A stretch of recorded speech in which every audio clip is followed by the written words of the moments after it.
Hello, in this video I'm going to show you how you can announce on your Amazon Echo Pop speaker. So if you want to communicate, all you have to do is just to switch to this tab right here and then click to announce. And right here you can add the voice message.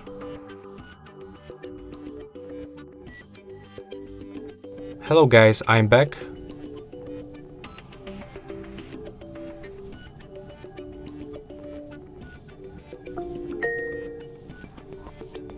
Hello guys, I'm back. So with the Amazon application, you can basically announce to your Amazon Echo Pop speaker. You can also use some kind of the default sounds, like this one, for example. From Testingly.